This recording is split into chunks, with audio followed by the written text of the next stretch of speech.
अभी कुछ समय पहले ही कलकत्ता हाई कोर्ट ने एक पति पत्नी के प्रॉपर्टी से जुड़े मामले में अहम फैसला सुनाया था। कोर्ट ने कहा था कि किसी महिला को अपनी संपत्ति बेचने के लिए पति की इजाजत की जरूरत नहीं है।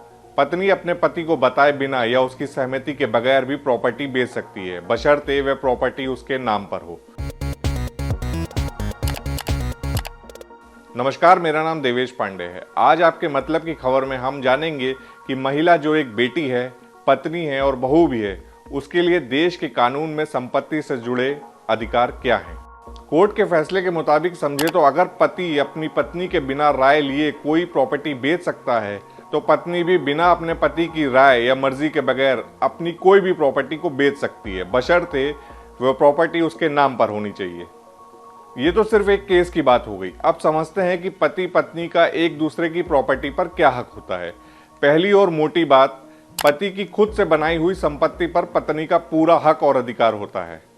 अब सवाल उठता है कि बहू का ससुराल की संपत्ति पर कब और कितना अधिकार होता है। तो हिंदू उत्तराधिकार अधिनियम की धारा 8 के मुताबिक एक महिला का अपने ससुराल की पैतृक संपत्ति पे तब तक कोई हक नहीं होता जब तक उसके साथ ससुर या पति जीवित हैं। पति की मृत्यु के बाद ससुराल की संपत्ति पे उसका अधिकार होता है, तब वह महिला अपने पति के हिस्से की संपत्ति की हकदार होती है। अभी तक आपने जाना कि शादीशुदा महिलाओं को मिलने वाले अधिकारों के बारे में।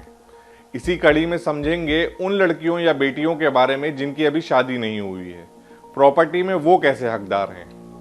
तो पिता की प्रॉपर्टी में भी बेटी का हक है। Section 8 of Hindu succession act के तहत बेटियों का पिता की संपत्ति में बेटों के बराबरी अधिकार दिया गया है। इतना ही नहीं, परिवार की पैतृक संपत्ति में भी बेटियों का समान अधिकार होता है।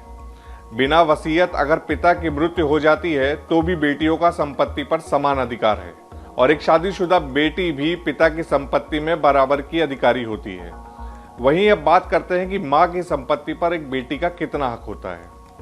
तो आपको बता दें, एक माँ के नाम पर दर्ज संपत्ति पर बेटी का हक तब तक नहीं हो सकता जब तक माँ उस प्रॉपर्टी को बेटी के नाम न कर दे, और माँ की मृत्यु के बाद कानूनी तौर पर उनकी संतानें संपत्ति की उत्तराधिकारी होंगी।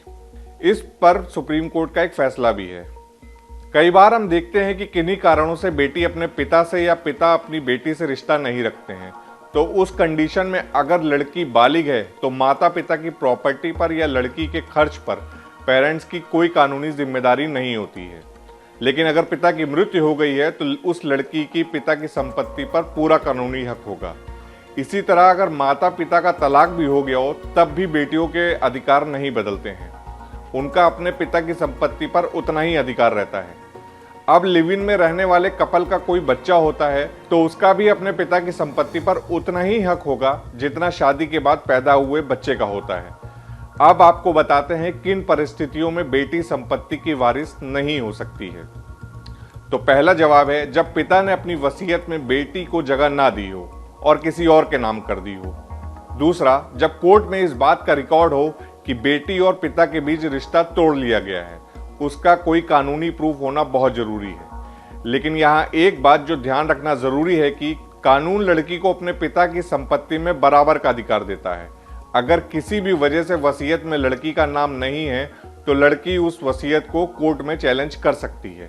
साथ ही मौजूदा नियम के मुताबिक लड़की से हक छीन करके कागज पर साइन करवाए बगैर भाई भी संपत्ति अपने नाम नहीं कर सकता है। तो आज के मतलब की खबर में फिलहाल इतना ही। कैसा लगा हमारा ये वीडियो कमेंट सेक्शन में जरूर बताएं। ऐसे ही और वीडियोस देखने के लिए सब्सक्राइब और फॉलो कीजिए हमारे प्लेटफॉर्म डेली लाइन को।